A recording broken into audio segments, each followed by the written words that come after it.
Hey yo, howdy yo, my name is fordmustangkillerko and welcome to the video. Today I am bringing you guys the Star Wars, the REY Force FX lightsaber Disneyland or Disney Park exclusive. Now, I was going to pick up the Hasbro Black Series version of this lightsaber. Two reasons why I ended up not picking up that lightsaber and got this one instead. First reason, me and a bunch of my coworkers, and I guess her close friends as well, decided just to take a random trip down to Disneyland. For those of you that don't know, you can only pick up this lightsaber. From what I've seen, I've looked online. Obviously you could get it online. This lightsaber you can only purchase inside a Disney park. So we took a trip to Disneyland. I went to the Star Wars land. I was like, man, they got these lightsabers there. At the time, I only knew of Rey and Kylo's, but they have Darth Vader's now, and I think they have Yoda's. Don't quote me on it. I don't think they have Yoda's, but I definitely saw Darth Vader's there. So that happened. So I was like, man, while I'm here, this would be a perfect chance for me to buy this lightsaber and try it out and have something different because I have so many of the Hasbro versions, and it'd just be a whole experience picking up this one for myself. Second reason is, for those of you that also don't know, yes, I keep adding lightsabers on that lightsaber wall that I have in my room, but I'm kind of running out of room. This lightsaber, the difference between this one and the Black Series is that this lightsaber's blade is removable. This also being one of my favorite lightsabers, I did want to pick up kind of a Saber Forge or a Korbanth version that has the blade removable so I can attach it and carry it around and cosplay with it and hold it without the blade in it. So that was also another reason why. Effects-wise, I'm not entirely happy of it. I do like the Hasbro versions better than this lightsaber, but it still gets the job done, and I'll show you guys in a little bit. But we're going to go ahead and go through this box in detail because this is a different box than the Black Series lightsaber. I have to run back upstairs because I did forget something, but once I get back, we'll go through the box, so let's go. All right, so here is the box in all of its glory here. You do have the Disney logo in the corner here. The REY lightsaber with it's kind of a white blade, what it looks like on the box, but it is blue. We have the Star Wars REY lightsaber logo with removable blade, wall mount, hilt stand, and belt clip. So all that is included in the box. On this bottom side here, you got kind of how to put the batteries back in there. It's this, it's the same as the Hasbro's. All the product information on it. On the back, you have everything that is included with this lightsaber. You have the standard kind of picture. I think this is actually the same picture that is on the, what do you call it? The Black Series box. Not entirely sure. In the top corner here, it does say Star Wars The Last Jedi. But I do know that this lightsaber originally did come out when The Force Awakens came out. When the first REY lightsaber was kind of released. So I don't know if they kind of just updated the box, if it's the same lightsaber. But this is the Last Jedi edition, so that is her picture from the Last Jedi, obviously. It does come with a belt clip. I'll show you guys that as well, which is really cool because this one does have a D-ring on the bottom and not a cover tech knob. Had it not come with the belt clip and have a cover tech knob, then I could have used the other belt clip that I have from Saber Forge for it as well. The hilt stand, which is what I'm actually using to display the lightsaber in my room until I do build my new display stand where I can display all of my sabers, which I'll also do a review on that as well. There is also a wall mount that I could stand up vertically. I might utilize this at some point. Maybe not with this lightsaber, but I will utilize the wall mount and stand different lightsabers. It's really whatever you want. The blade, it's got a giant black chunk, which actually is part of the blade, not like the Saber Forge ones where it's cuts off right there. It's just a blade. This entire blade comes out with the LED strips in it, so you still have the LED strip effect, which is kind of cool. And then obviously you do get the hilt as well. And then once again you got the Star Wars REY lightsaber in Chinese as well. Is that Chinese? I think that is Chinese. I don't know. I took Chinese for a little bit. Sides, nothing much. You just get the Star Wars Disney logo on both sides. I think that is everything. Oh, and then this side. This side just shows the lightsaber again as well. Cracking the box open. This box is much bulkier than the Hasbro versions, which is kind of cool, I guess. These are just the kind of strips I put in there. You get the blade in here and instructions as well. Whereas in the Hasbro version, you do have a similar setup where you get the blade in the top and then the display stand in the bottom. Every accessory, I guess, that comes with the saber is actually stored in the bottom here. So if we pull these out, this is originally where the saber stand was located, but this is going to be the wall mount. We'll just take a look at it. I don't have it set up quite yet, but I guess essentially the hilt will sit down in the bottom here. And then the part of the blade will clip into this here, and you would just vertically stand that on the wall. I might, like I said, might use it, not entirely sure. A blade plug, which is included for when you take the blade out of the hilt, is included and goes right there. I will show you guys that as well. It's nothing too fancy like a actual Graphics blade plug, which I do have for the Electrum Sabercraft's saber, but it does its job, which is pretty good. And then on the other one here, not really going to get too much into it because I think I took everything out of this side. Yeah, everything is out of this side, so not going to worry about that one. All the other accessories are out because I actually use it. Just the wall mount is the one that's in there. So we're going to go ahead and flip the camera around one more time. Okay, so while I seal up this box, we're going to go ahead and get the rest of the accessories out so we can take a look at them. I'm just going to put the box back here. Alright, so we're going to take a look at the belt clip. I will show you this with the lightsaber because I do have the blade out right now. Essentially this does clip onto your belt, your robe, your whatever you have, and I guess to display the saber. This clip just kind of folds in and you slide the D-ring inside of it and it holds pretty well. It still has a little natural swing due to the shape of the D-ring itself, so that's kind of cool. I know a lot of people like the natural looking swing that you get from a CoverTech knob because it's just a ball and it kind of like swings. The D-ring does actually do that as well. It allows it to kind of slide up and down on a half circle. So that looks pretty cool. I will show you that as well on the side. We're going to go ahead and pull the saber over. Whoa. I do have the saber, like I said, displayed on the stand itself, which we're going to take a look at as well. Before we get into the actual hilt, because I think I'm going to review it without the blade just because it's easier to kind of hold the lightsaber and everything. We're going to take a look at the blade. Now, the blade, like I said, does have this bottom. It has a locking mechanism, so the blade actually does not ignite unless it is firmly locked inside of the saber. There's a button to kind of keep it latched as well. Once you put, I'll show you, once you like detach it, how to do it. You push the button and this kind of like releases it and it also locks it into place so you could swing it around. Again, none of these lightsabers, the Hasbro Master Replica, this Disney Parks one, are dueling hilts because they do store the LEDs inside of the sabers. If you hit them together, they're going to either go out, they're going to get wacky. Much like what kind of happened to my old Yoda lightsaber, which I did get fixed. I don't know if I ever told you guys. I returned it to Hasbro and they sent me a brand new one, which was really cool. I got that lightsaber fixed, so that happened. But yeah, other than that, there's not much else on there for the blade. We're going to go ahead and take a look at the saber stand. The saber stand is the same one that does come with the Kylo Ren lightsaber, and I'm assuming the same one that comes with the Darth Vader lightsaber, which I have to look at a review because I want to see what that one looks like. I haven't seen the Disney Parks version of that saber just yet.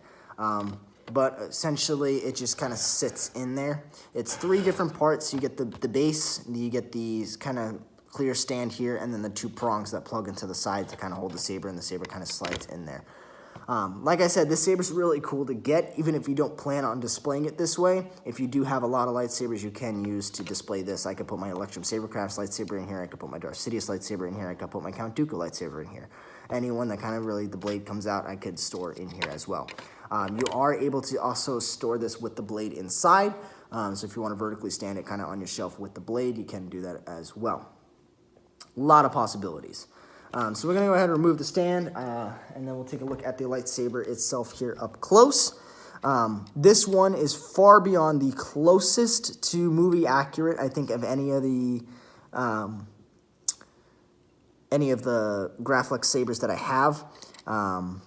So it's kind of really cool. I'll show you this in the complete like comparison video.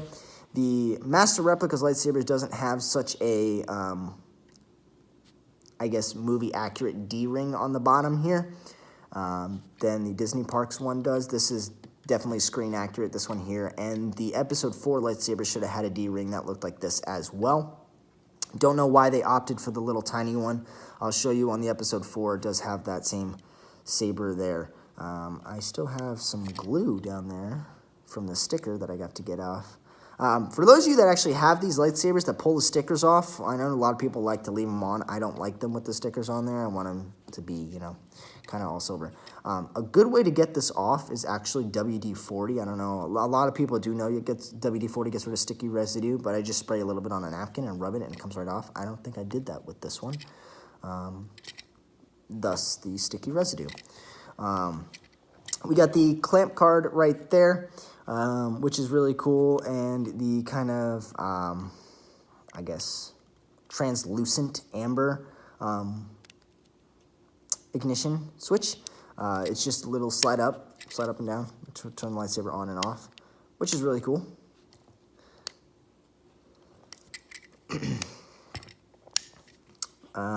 This clamp card doesn't move, you know, it does look like it'll slide up and down. It doesn't actually do that. The only thing that it doesn't have is the, obviously, Graflex, which is right there. For those of you that don't know, this is also the same version that was used in Episode 5. This lightsaber is used not only in Episode 8 and 7, this was used in Episode 5. So it's still the same. Brass pins, the glass eye. The glass eye, I didn't look, actually. It's supposed to illuminate blue, but I'm not entirely sure if it does on this lightsaber. But that is also your kind of release button.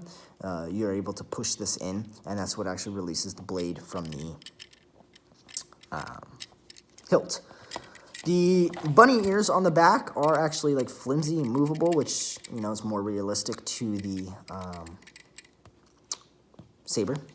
You don't have any of the saber, I guess, reveal down here at the bottom. There's like a little clamp. The only one that does have that, I think the Black Series of this lightsaber has it as well, but the Black Series version of Episode 4 has like a little gap which you could see through. This one in the Episode 3 does not have that. I will show you guys, we have the blade plug in there as well. You can see it's just, there's no prongs on the bottom. It's just a little black blade plug that goes in there. I will show you how to install the blade, but first let's go ahead and take a look at the belt clip system with this on here. So I am wearing a hoodie, so I apologize. I'll just clip it on my pocket here so you guys can kind of see it. But it kind of just sits right here. You take the D-ring and slide it into place. It kind of just locks right in, and then it just hangs. Can't really take a look at it, but it is on my side. I'll just pull it up like this. So it kind of just hangs like this, and then like I said, that D-ring does give you the natural sway that a lot of people like, I guess. I don't know, I don't care too much about it, but a lot of people do like the natural sway, as they call it, like when they're walking, the saber moves with them. But yeah, that's basically it for the belt clip. So let's go ahead and get the lightsaber, or the blade inside the hilt itself. So basically what you do to install the blade, and I actually really like this, is you twist this metal part, and it comes off. Just like that. The blade will, this is the little blade plug that I was telling you about. So it's not anything special, it's just a little thing to kind of keep, I guess, stuff from going inside the hilt. There's your connection on the inside there. You can see there's 5 little prongs. That's where the, I guess the blade sits. This whole black part of the blade does go inside the saber, so none of it is visible. But basically, you slide this in. You line up the little locks that are on the blade, those little, I guess, teeth that are kind of on it. Line them up. You push it in, twist, you'll hear it click, and your blade is secure. You then slide the metal ring over the top, all the way back into here. And then this just slides back down. Just like that. And now your blade is secured into the hills. The pommel does twist off like normal. It is a little weird with the D-ring. I find it easier just to fold it up and then grab it from the sides here. And then, again, standard 3 Duracell batteries. Well, it doesn't have to be Duracell. 3 AAA batteries. I just find Duracell lasts longer and it's a lot cleaner for the lightsaber. It's just my personal opinion. You can use whatever batteries you feel is needed.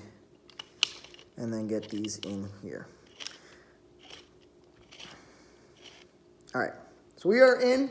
And then your ignition is the clamp card push up. It's the same as the episode 4.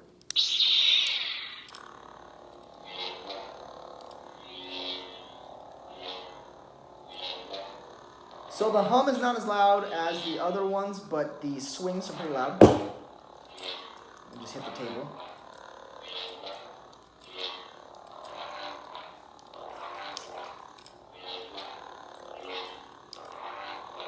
And I think it only has about like 6 swings. So that's, I mean, what do you expect?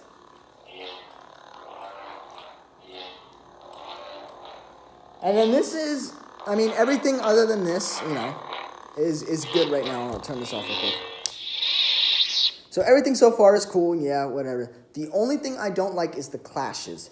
For whatever reason, I guess the manufacturer, I don't know if it was Disney behind it or whatever, thought it'd be a good idea that, like, you clash it, it doesn't just make one clash noise. It does, like, 6 repeatedly. If you hit it once, it'll clash 6 times. That's the only thing I'm not really a fan of. I'll show you guys kind of what I mean. So if you activate it and you hit it just once, I guess. So like that one did it once.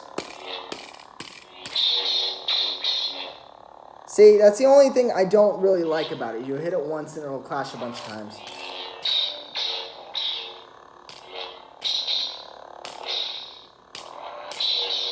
But you do get a blade flicker, which is really cool.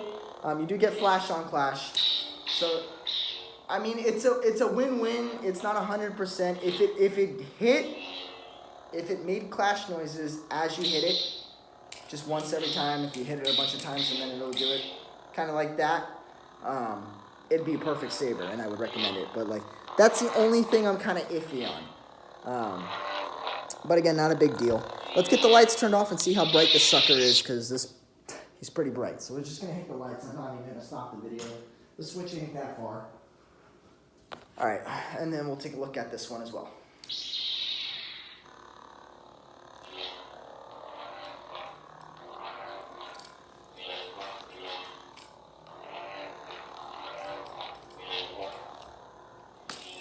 Now we'll take a look at the flash on clash.